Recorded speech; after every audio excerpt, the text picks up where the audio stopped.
আসসালামু আলাইকুম, কেমন আছেন সবাই? আবার আসলাম আপনাদের সামনে।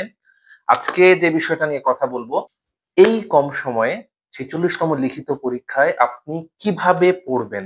১ মাসও সময় নাই। তো কিছু বিষয় একটু এই সময়টাতে আপনি ফলো করার চেষ্টা করেন। সেটা হচ্ছে যে ৩৫ থেকে নাম্বার 1 ৩৫ থেকে ৪৫ পর্যন্ত আপনার এই ১০ বছরের ১১ বছরের মাঝখানে ২ টা বিশেষ গিয়েছে, বাদ দেই মোটামুটি ৮-৯ বছরের যে আপনার প্রশ্নগুলো, লিখিত পরীক্ষার প্রশ্নগুলো, সেগুলো অবশ্যই এই কম সময়ে একবার করে হলেও চোখ বুলিয়ে যাবেন প্রশ্নের উত্তরগুলো। নাম্বার 2, আপনি অবশ্যই এই কম সময়ের ভিতরে, এই অল্প কয়েকদিনের ভিতরে বেশি করে ডাটা, কোটেশন এবং তথ্য, আপনার কোনো স্পেসিফিক ইনফরমেশন, ডাটা, কোটেশন, তথ্য, এই জিনিসগুলোতে আপনি জোর দেন এই সময়।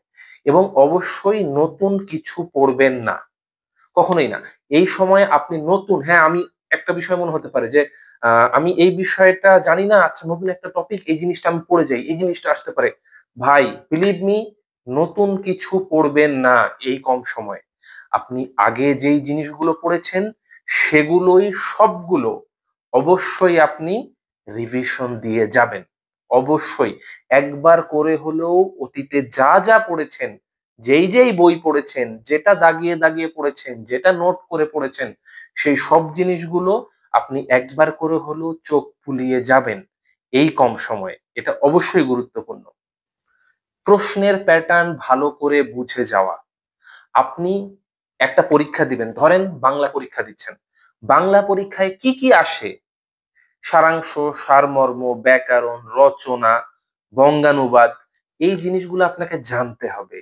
আপনার হচ্ছে পত্র রচনা, তারপরে আপনার হচ্ছে গ্রন্থ সমালোচনা, এই জিনিসগুলো জানতে হবে যে আপনার কি প্রশ্ন আসে। আপনি জানেনই না যে আপনার গ্রন্থ সমালোচনা নামে একটা জিনিস আছে, সেই জিনিসটা আসে। এবং আপনি বিগত ৫-৬ বছরের প্রশ্ন এনালাইসিস করলেই বুঝতে পারবেন কি ধরনের গ্রন্থ সমালোচনা আসে। আপনি একটা প্রেমের উপন্যাসের গ্রন্থ সমালোচনা কিন্তু কখনোই আসবে না। এই জিনিসটা মাথায় রাখেন। সুতরাং আপনি বুঝতে হবে আপনাকে যে কি পড়তে হবে এবং কি বাদ দিতে হবে।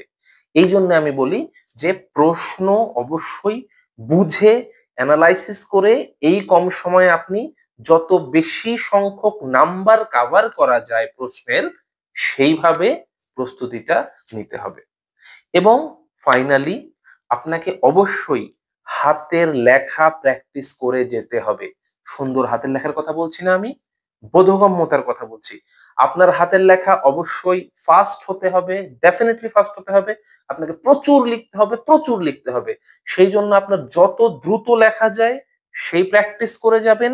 এবং আপনার হাতের লেখা যেন বোধগম্য হয় সেইটা প্র্যাকটিস করে যাবেন। আপনার, হ্যাঁ, আপনি রিটেনের জন্য পড়ছেন কিন্তু আপনি লিখছেন না। আপনি পরীক্ষার হলে একবারে লিখে ফাটিয়ে দিবেন, ভাই হয় না, বিলিভ মি। আপনাকে লেখার চর্চাটা রাখতে হবে। সেই জন্য সবচেয়ে ভালো হতো, বা এখনো সময় আছে যদি সুযোগ হয়, আপনি কোনো কোচিং এ যান বা নিজে থেকে পড়েন, মডেল টেস্ট পরীক্ষা দিন। এই কম সময়ে মডেল টেস্ট পরীক্ষা দিন। আপনি ২ দিন করে সময় নেন, একটা সাবজেক্ট পড়ে নেন, তৃতীয় দিন আপনি মডেল টেস্ট পরীক্ষা দিন। আবার ২ দিন সময় নেন, একটা সাবজেক্ট পুরো রিভিশন দেন, মডেল টেস্ট পরীক্ষা দেন।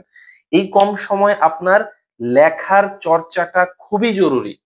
আপনি যত বেশি লেখার চর্চা করবেন, তত আপনার পরীক্ষার হলে লেখা স্মুথ হবে, লেখা দ্রুত হবে, লেখা সুন্দর হবে এবং টাইম মেইনটেইন করে লেখার অভিজ্ঞতাটা হবে।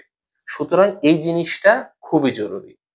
তো এই অল্প কিছু বিষয় নিয়ে আলাপ করলাম, সামনে আরো বলবো ইনশাল্লাহ পরবর্তী ভিডিওতে। দেখা হবে, ভালো থাকবেন। আসসালামু আলাইকুম।